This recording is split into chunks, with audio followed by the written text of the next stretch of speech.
नमस्कार, आस्वाद आपलीपणाच्या चॅनलमध्ये आपलं स्वागत आहे। तर आज आपण झटपट अशी कैरीची चटणी बनवणार आहोत। कैरीची चटणी म्हटलं तर ते सर्वांनाच फार आवडते।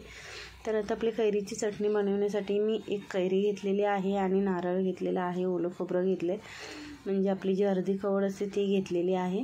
तर आपल्या कैरीचं साल जे आहे ते पूर्णपणे काढून घ्यायचं आहे। आणि कैरीची चटणी म्हटलं तर सर्वांनाच आवडते, म्हणजे ती आपली भाकरीसोबत चपातीसोबत खायला खूप छान लागते आपली ही कैरीची चटणी। तर आता कैरी मी बारीक कापून घेतली, त्यानंतर लसूणच्या पाकळ्या घेतलेल्या आहेत, 4 मिरची आणि खोबरंसुद्धा आपलं जे आहे ते बारीक कापून घेतलेलं आहे। तर हे सर्व आता आपल्याला मिक्सरच्या भांड्यामध्ये काढून घ्यायचं आहे। आपल्याला जर पाहिजे असेल तर आपण कोथिंबीरसुद्धा घेऊ शकतो, पण आम्ही कोथिंबीर घालत नाही त्यामुळे कोथिंबीर घेतली नाही, पण तुम्ही वगैरे बनवायचं असेल तर कोथिंबीर घेऊ शकता। त्यानंतर पाव चमचा इतकं जिरं घेतलेलं आहे आणि त्याच्यानंतर मी चवीनुसार मीठ घातलेलं आहे। तर आता हे आपल्याला मिक्सरला फिरवून घ्यायचं आहे। तर आपली चटणी बघा मी मिक्सरला वाटून घेतलेली आहे बारीक अशी। तर ते आपण आता एका बाउलमध्ये काढून घेऊयात। तुम्हाला हवं असेल तर वरून तडकासुद्धा देऊ शकता चटणीला, पण विदाऊट तडका आपली चटणी खूप छान लागते।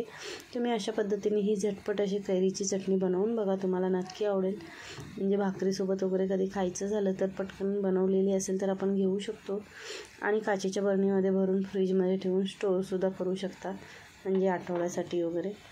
तर तुम्हाला आपली ही चटणीची रेसिपी कशी वाटली हे कमेंट करून नक्की सांगा आणि चॅनलवरती नवीन असाल तर चॅनलला सबस्क्राईब करा, बेल आयकॉनचं बटन प्रेस करा, म्हणजे आपल्या व्हिडिओचे जे येणारे नोटिफिकेशन्स आहेत ते तुम्हाला सर्वात आधी मिळतील। आणि व्हिडिओ पूर्ण बघितल्याबद्दल धन्यवाद।